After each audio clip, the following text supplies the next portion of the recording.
Who in the world would have the audacity to say they're trying to bring civilization scale transgenerational change to human history? Well, that's what we're going to be talking about today. This is the module on planning. We're in session 2. The title is, What is God's Dream for You?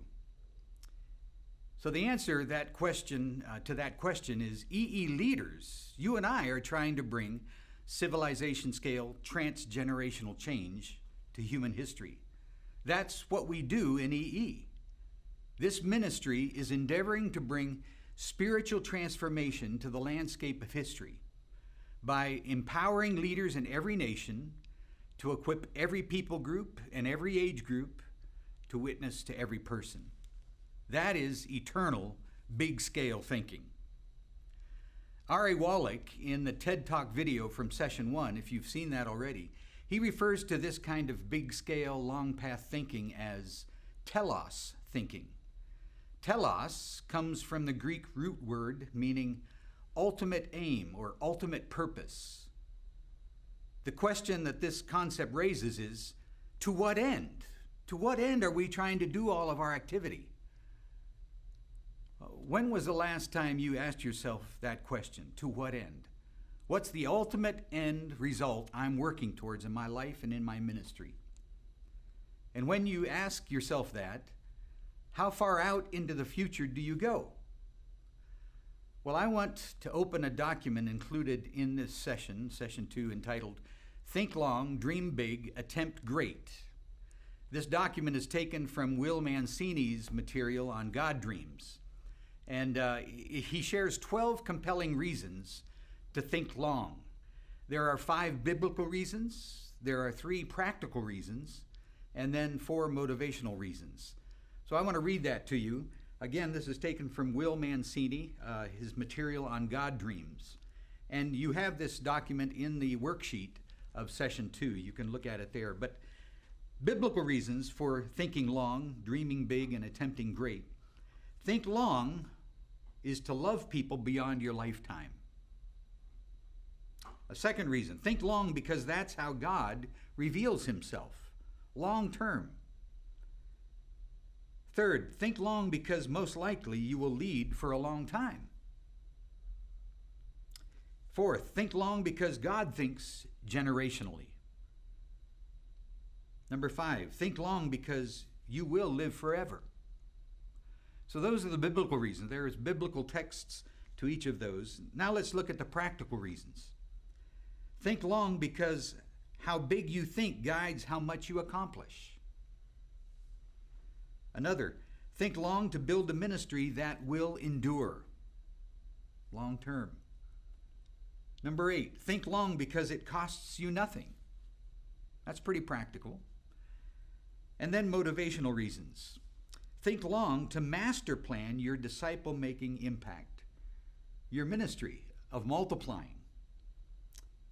Number 10, think long to connect people to God's big story of redemptive history. Think long to focus a broader resource base. By thinking long and casting that vision, you will incorporate more team members to join in that vision. And then lastly, think long so that God can do more than you think. So those 12 reasons to think long, dream big, and attempt great are ways in which we can motivate our teams to begin to plan and raising these important questions. But another important question we must deal with is it possible to put all of our plans and dreams and vision and ideas on a piece of paper? In the short time we have together, I'm going to share 3 tools that will help you put all of your plans, dreams, visions, ideas on paper. Because when you put it on paper, then people can look at it. In fact, it will facilitate communication on your dreams, your ideas, your vision. The first tool I want to share with you is the Life Focus Chart. And you can use this with your teams. You can use it as you talk about leadership. And this is something that Bob Beal has shared with leaders around the world. But the Life Focus Sheet is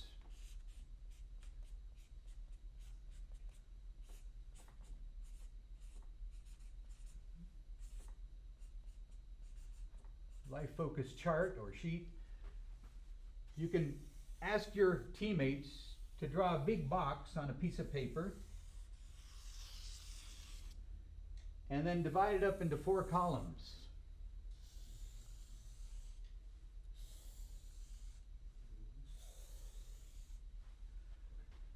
And what you're going to do is you're going to tell them they will need to come up with 7 to 10 things that they want to accomplish or achieve.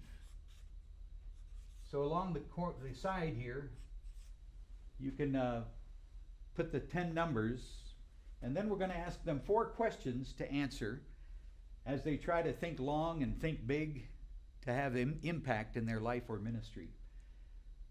Now, the thing that Bob Beal says is our brains have the capacity to do phenomenal things, but when we're going through our day-to-day activities, we're only using about 6% or even less of the capacity of our brain.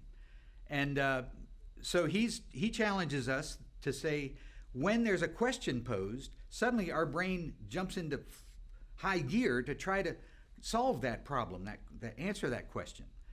So what we're going to do with this life focus chart is ask a question and then ask your team members to list as many things as they can in 60 seconds.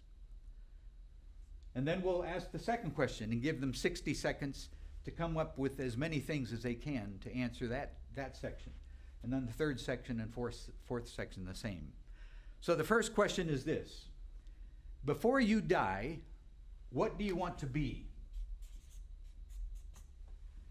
So give them a moment to write down as many things that they want to be. A husband, a father, a grandfather, an author, a doctor of ministry, or you can list whatever you desire to be and allow your brain to just think the sky's the limit. There's no limitation. And even if you list some things that are a bit crazy and maybe outside of ministry, that's fine. We want to be as creative and free to list as many things as we can under the question, before I die, I want to be. So 60 seconds, list those items. Now, after they've listed as many as they can, 6 to 10, we come to the second question. Before you die, what do you want to do? Again, we give them about 60 seconds to try to list as many things that they want to do. Travel to Hawaii, or write a book. As many things as they can come up with in that 60 seconds. You would give them that time, and they try to come up with 6 to 10 items there. Before they die, what do they want to do? Then we come to this third section, and the question is, before you die, what do you want to have?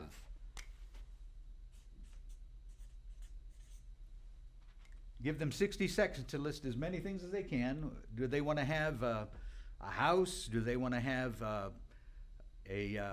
grandchildren? Do they want to have a retirement plan? The sky is the limit. List as many things as you want in that section, 6 to 8 things. Limit it to 60 seconds. And then we come to the fourth question. The fourth question is this: before you die, who do you want to influence?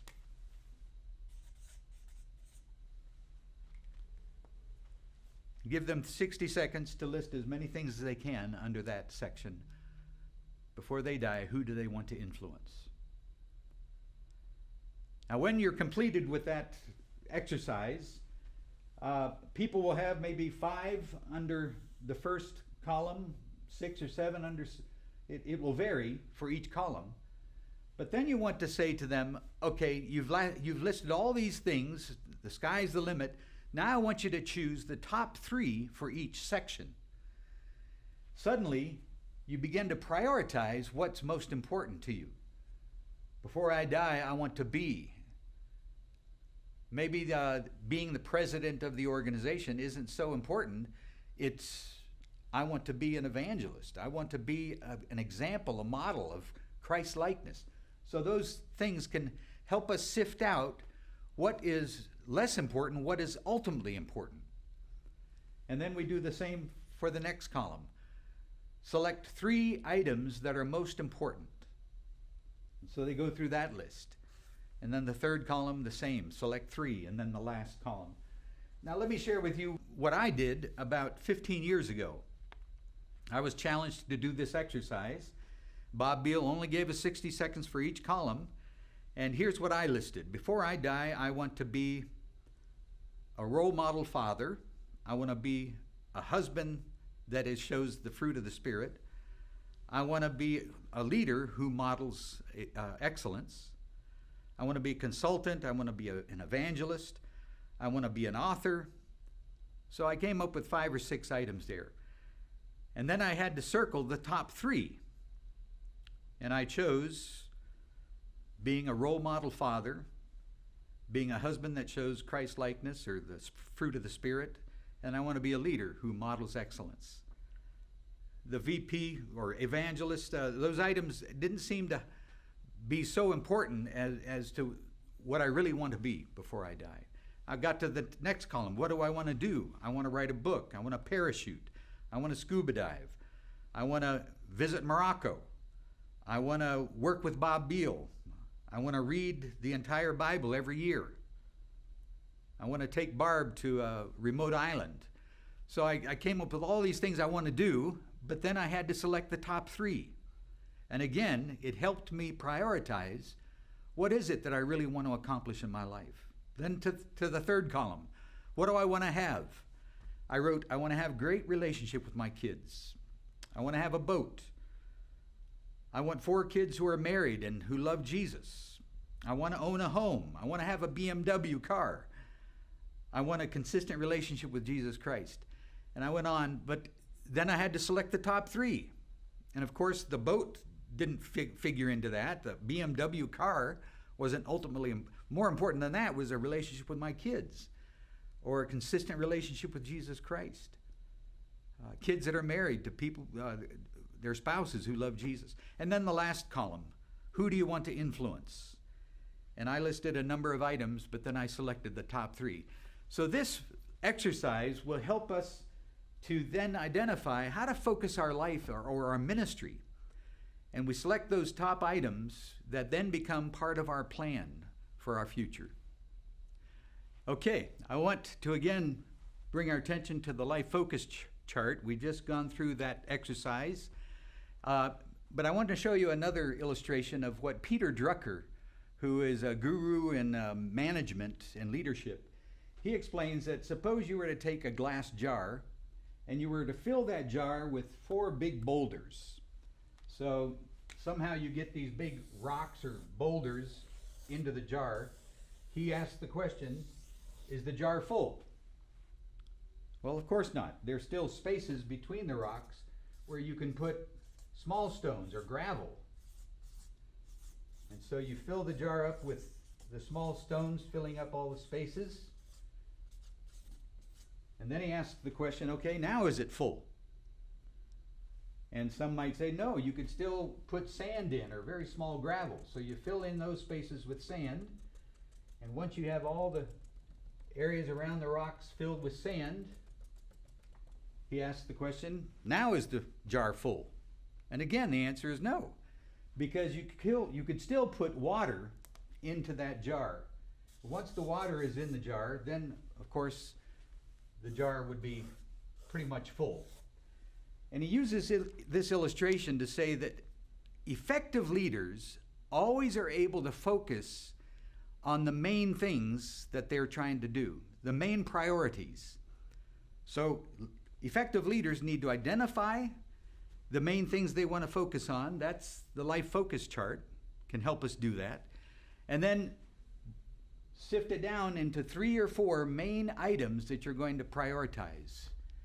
So with these tools, we can help our team begin to gather their plan, their vision, and begin to form a plan for the future.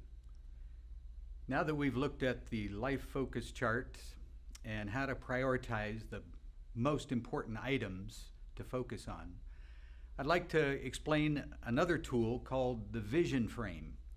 How do you frame your vision? how to tell your horizon story.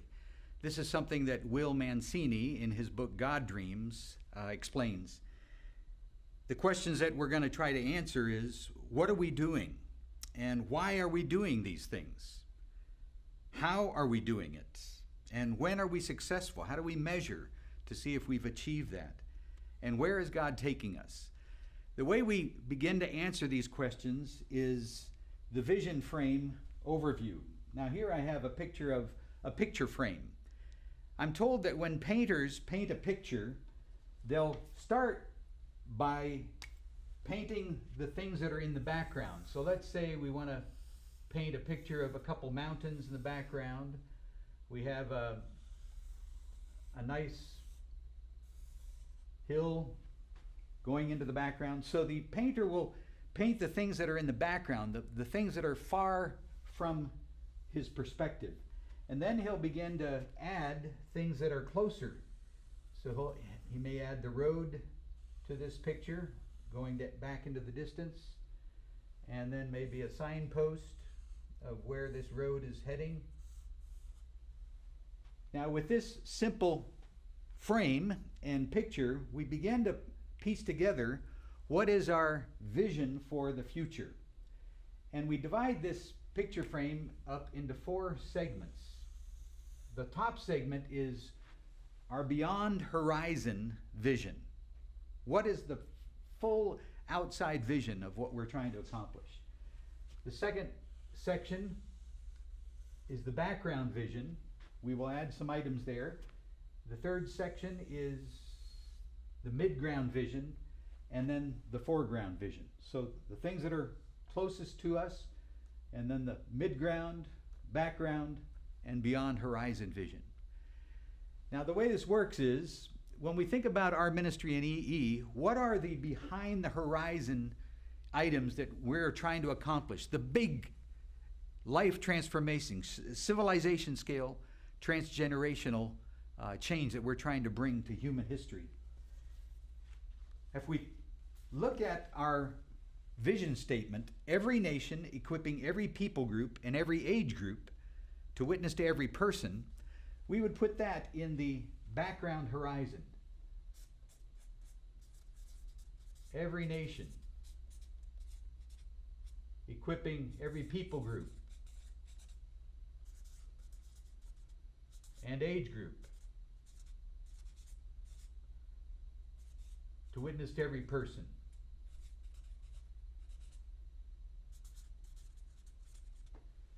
So that's the ultimate aim that we as an organization and all of our ministry is focused on. That vision, what we want to accomplish in the far horizon. But then we bring it up a little closer. The background vision is divided up into 4 items. How are we going to accomplish this? And the way that EE has divided up into manageable pieces is the scorecard. And the scorecard is divided up into 4 sections. Spiritual multiplication,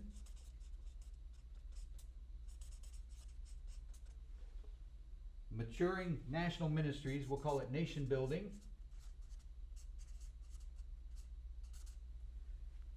and then healthy financial organization,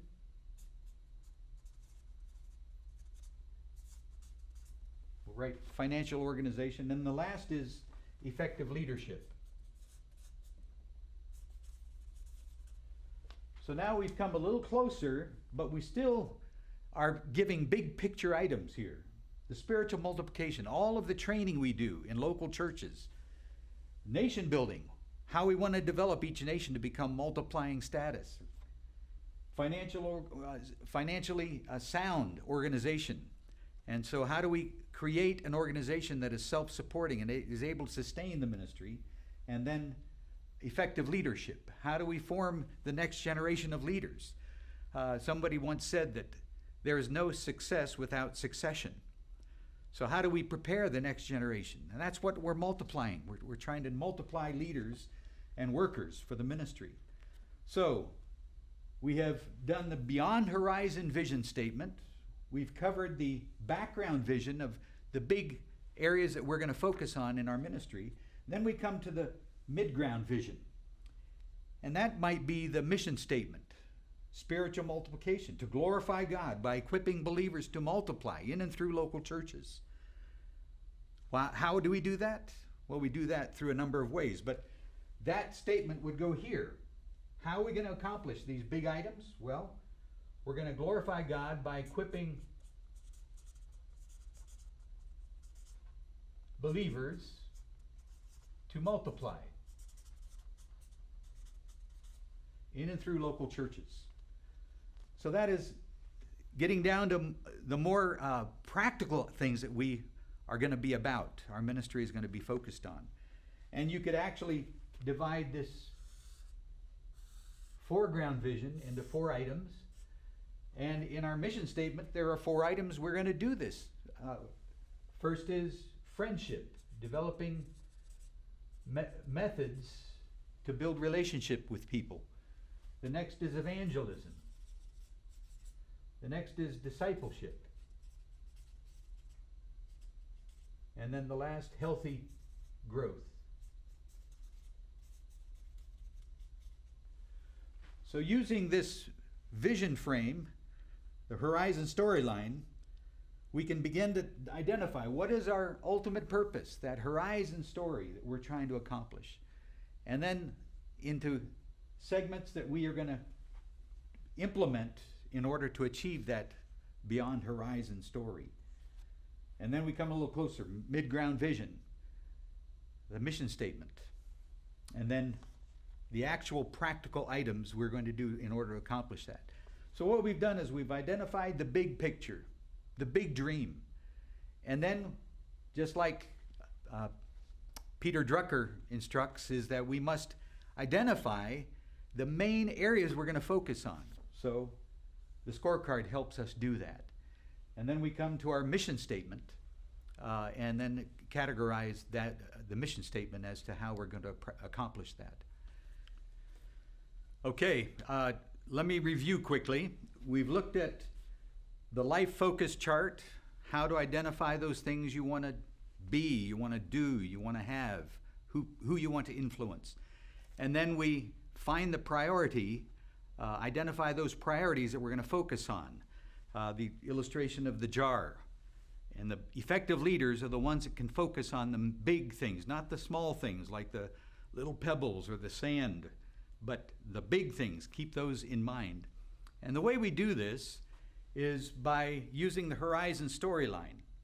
And we frame it just as a painter would, looking at the big picture, the civilization scale, transgenerational change we want to make to human history.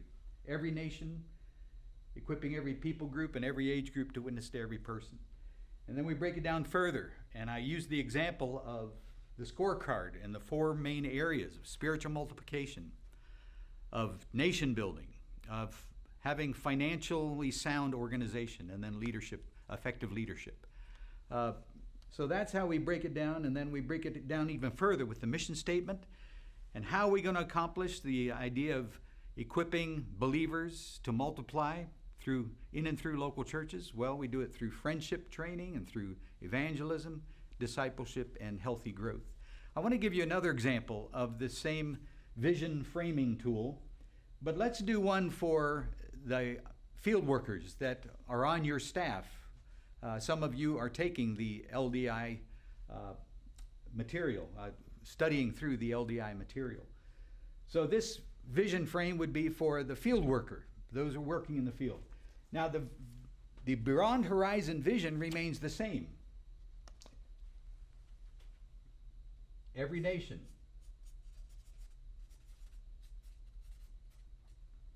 every people group, equipping every people group,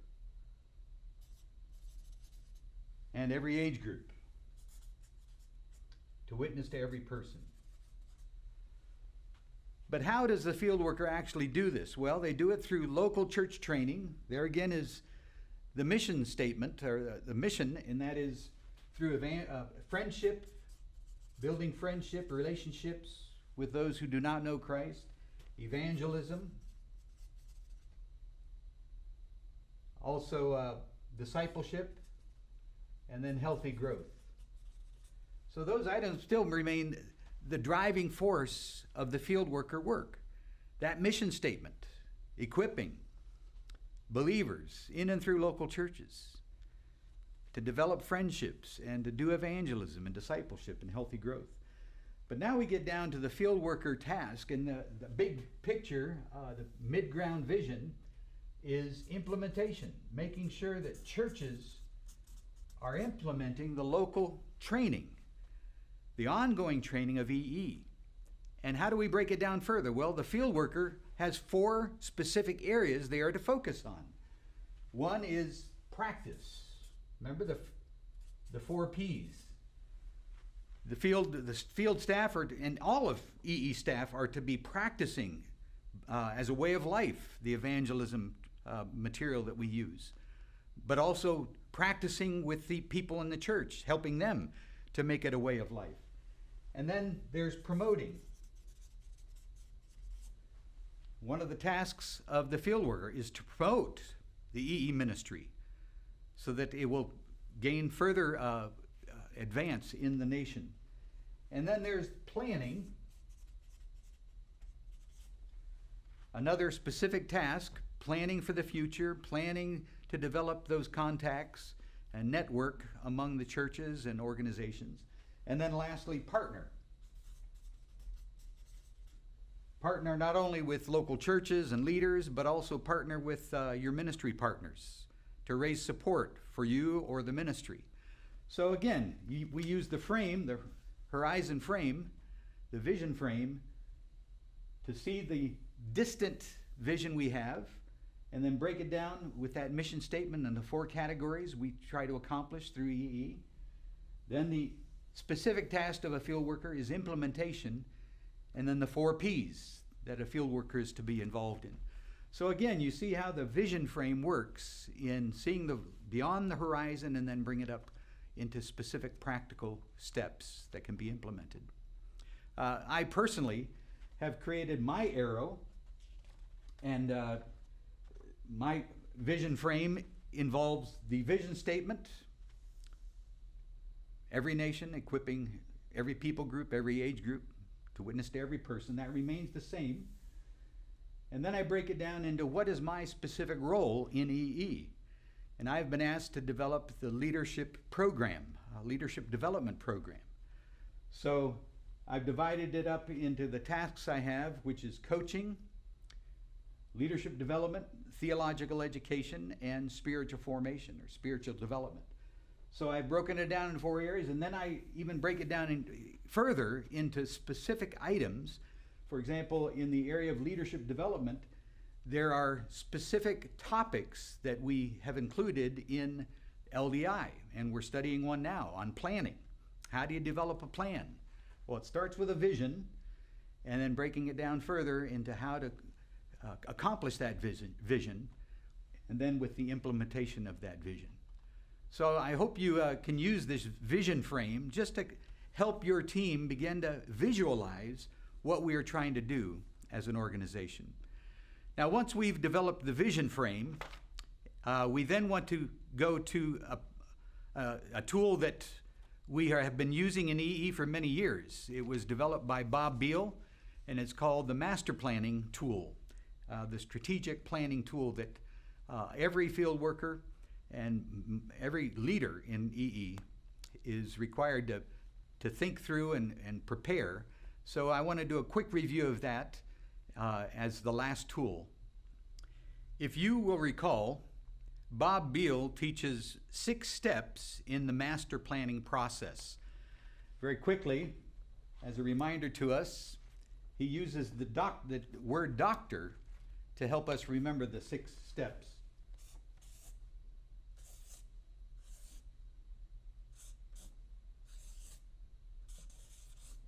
I'm sure many of you can identify each of these letters. D is for direction.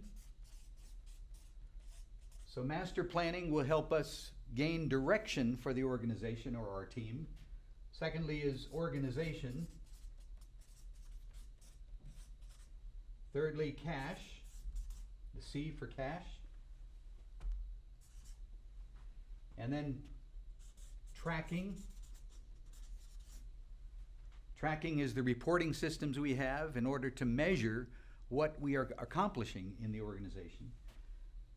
The O is overall evaluation.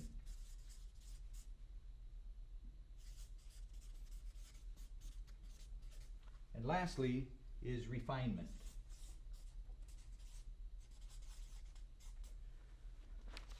So these are the 6 items that are involved in the master planning, strategic planning tool. We want to gain direction and help our team see the direction, putting it on paper. We want an organization that will support that direction, that vision.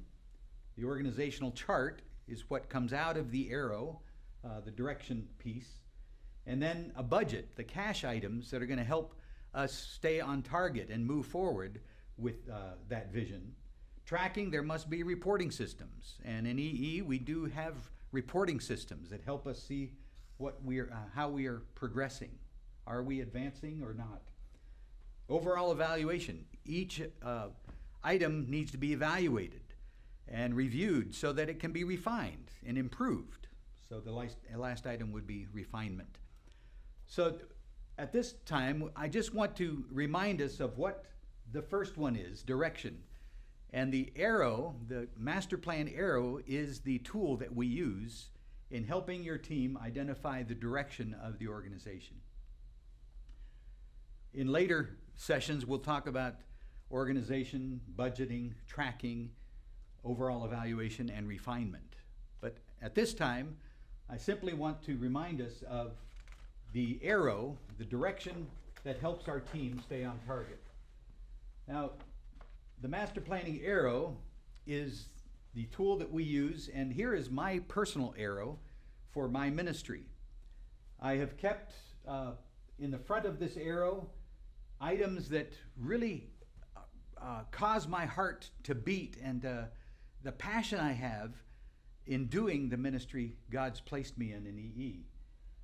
As you know, the area in which I'm involved in is leadership development. And so I look at our leaders, some who may have a lack of confidence, or maybe they're hesitant in their leadership. Maybe they're passive, maybe fearful, maybe intimidated. Maybe they lack experience, they're insecure. Well, these are the very things that I have dealt with in my leadership throughout the years. And so this is what causes me to get on my knees and pray that as we try to develop leadership tools, that it will help equip and give you confidence and give you courage and boldness to lead as leaders. So that's what keeps my focus. This is what I'm trying to achieve. And then I have my vision statement. That is, it is God's dream for EE leaders around the world to be strengthened and to be empowered and to be released to influence the church and the lost, so the people of all nations will know the message of Jesus Christ. So I put that in the front of my arrow. Now the vision statement of EE, every nation, equipping every people group and age group to witness to every person, is down in that same section as our ultimate vision that remains constant. It will not change. And then I've broken my arrow into 4 bands or 4 areas: theological education, spiritual formation, that's spiritual life development, coaching, and leadership development, LDI. So I've brought it down to the 4 big boulders that I'm focused on in my ministry. And then I go back into the arrow and begin to fill in the areas that are going to help me accomplish these 4 areas. So the arrow is something we are all familiar with, but I would challenge you to get back to your arrow, review it, refine it, keep building on it, update it. Very often we put our arrow together and then some time goes by and we've not updated it. So as a quick review, let me walk you through the arrow logic that Bob Beal teaches. I would challenge you to get together with your team as you're reviewing your arrow or as you're putting your arrow together and talk about what are the needs that cause you to weep and pound the table and get on your knees, and as a team gather around and pray, oh Lord, what is it what's the need out there? Churches that need to be equipped, lost people that need to be saved, believers who desire to be used of God but don't know how, and they can be equipped and then released for ministry. So you can list all of those needs you're trying to accomplish as a team in your nation. And then your vision statement, your nation, equipping every people group and every age group in your nation to witness to every person. That's the Beyond Horizon vision. That is in the front of your arrow. And then you begin to build out, and you may include the whole area of spiritual multiplication. And you could list in that you're going to have Hope for Kids, you're going to have everyday evangelism, you're going to do weavers. Those items become the engine for that area of spiritual multiplication, the EE training that you will do in local churches that produces spiritual multiplication. So as you're putting your arrow together, you're beginning to add those items such as promoting and planning and partnering and practicing. So those become written down, and as it's written down, it's communicated clearly to your team. There's no misunderstandings or false assumptions. Everybody's on the same page working together. Now, as you recall, once we've identified the Beyond Horizon statement, which is EE's vision statement, we've identified the areas in which we're going to be involved in spiritual multiplication, leadership development, promoting, practicing, planning, partnering. Then you want to come back and begin to think of what are the milestones in each of those areas. What has been accomplished in the past? And so you begin to list those items as historical markers that God has enabled you to achieve. And you're recognizing those who have gone before us. You list a number of items in spiritual multiplication. We've had so many adult or EE classic training in our nation. We've had this many Hope for Kids clinics. So that becomes the milestone or historical markers that you've accomplished in the area of spiritual multiplication. You then move to ideas, and you can list the ideas that you have in developing Hope for Kids or developing everyday evangelism, developing weavers. These are simply ideas, not necessarily plans, but ideas. And so you do some brainstorming with your team in the area of spiritual multiplication. Then you move forward to what are the roadblocks? Again, we're going to identify 3 or 4 main roadblocks.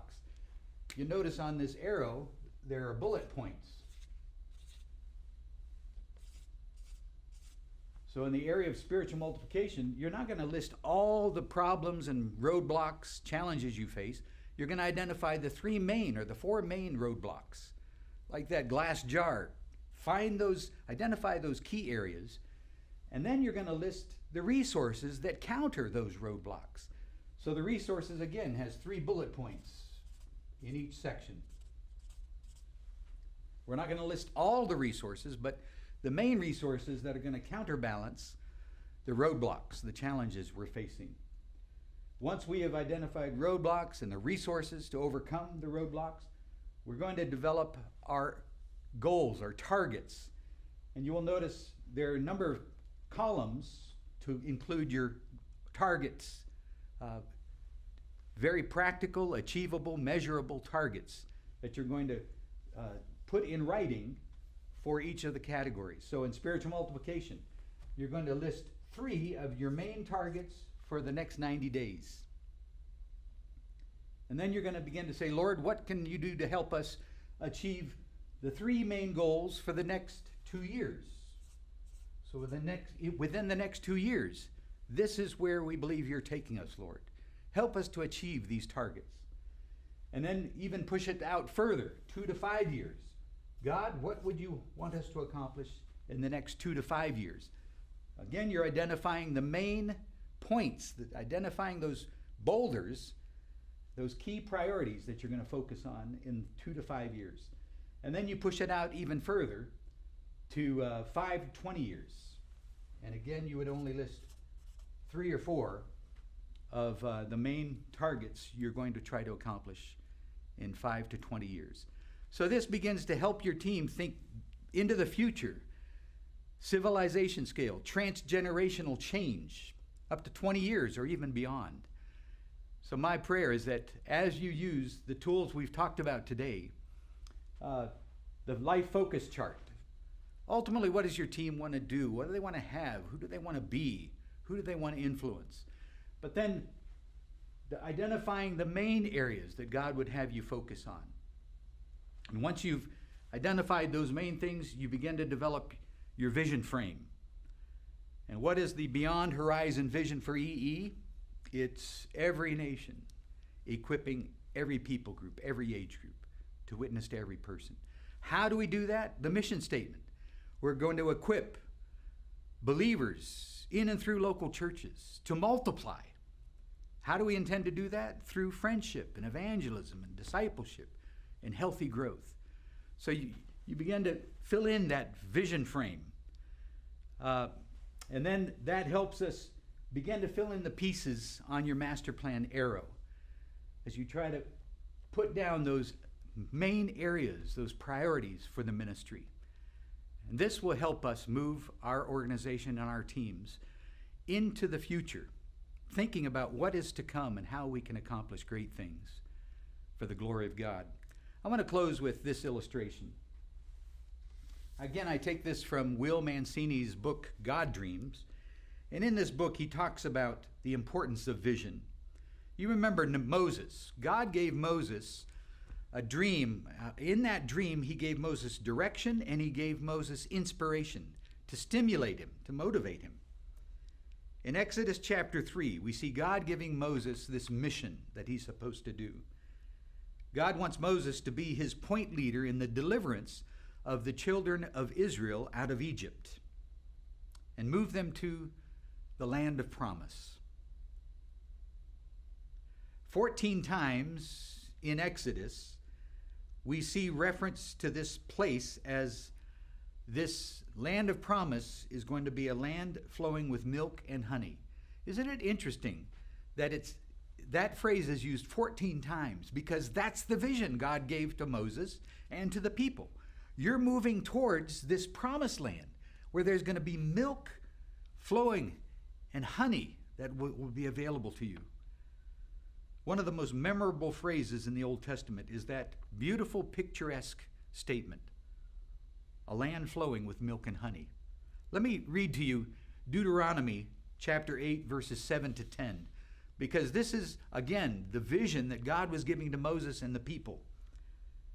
For the Lord your God is bringing you into a good land, a land of brooks and water, of fountains and springs flowing out of the valleys and into the hills, a land of wheat and barley, of vines and fig trees and pomegranates, a land of olive trees and honey, a land in which you will eat bread without scarcity, in which you will lack nothing, a land whose stones are iron and out of whose hills you can dig copper. And you shall eat and be full, and you shall bless the Lord your God for the good land he has given to you. You see, God was painting a picture. That's the beyond horizon picture that he was using to motivate and inspire Moses and the people to move to that promised land. God providing living language that illustrated and anticipated his better future for the children of Israel. God giving Moses direction and inspiration. So when you boil it down, the project or a program never creates heroic sacrifice in and of itself. It's the vision and the heartbeat that causes a deep level of commitment and engages people with imagination and with God-sized dreams. So I pray that this session has been helpful to you as you get on your knees and say, Lord, here's our dream. Help us to accomplish it. And how do we go about putting the pieces together and helping our team coming alongside us to identify the main priorities we will focus on in order to achieve the dream God has given us. God bless you. as you do that with your team.